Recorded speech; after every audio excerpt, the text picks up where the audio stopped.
Aux heures noires des dictatures de Staline et Hitler, l'un des grands jeux du pouvoir dévoyé était d'encourager la délation à l'intérieur des familles en faisant de chaque enfant un espion prêt à dénoncer ses parents.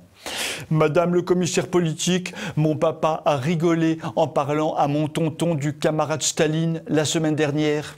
Ou bien, monsieur l'agent, maman a dit du mal du Führer hier à table. Tout cela, nous le savons, pouvait mener assez loin.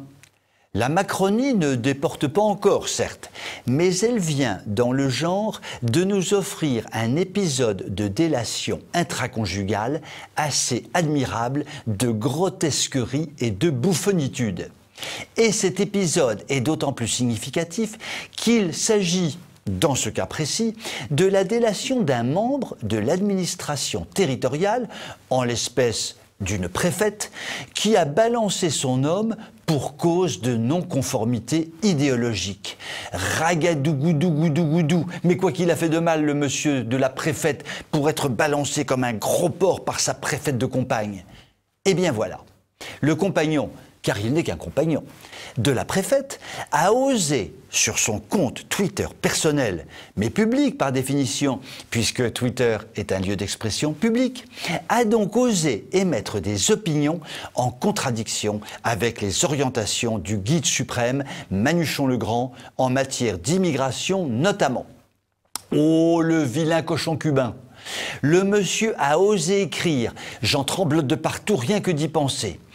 Qu'attendons-nous pour passer le Karcher? Il a même aggravé son cas en déplorant la transformation de notre magnifique pays en France algérienne. Et vous savez quoi? Il a même relayé des propos d'Éric Zemmour.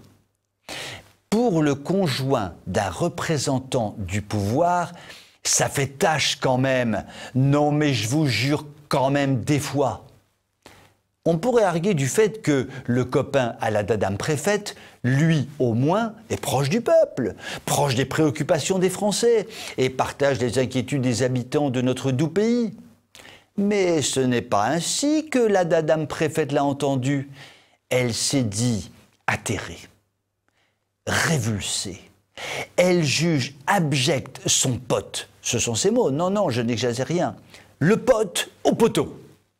Mais enfin, elle savait bien qu'il était de droite quand même avant de lui ouvrir sa chambre à coucher. Ou alors, elle pratique l'amour silencieux, ce qui d'ailleurs peut être très poétique, voire très excitant. Oui, peut-être, mais elle n'aurait jamais pensé que ça irait jusque-là. Depuis, ils font chambre à part. Fini la chambre à coucher pour excitation silencieuse. C'est la seule solution si elle veut espérer ne pas être mise au placard lors du prochain remaniement dans la préfectorale. Et parce que là, l'amour dans un placard, ça devient vraiment compliqué, même si rien n'est impossible à nos fonctionnaires. Vous pouvez m'écrire si vous le voulez. À très bientôt.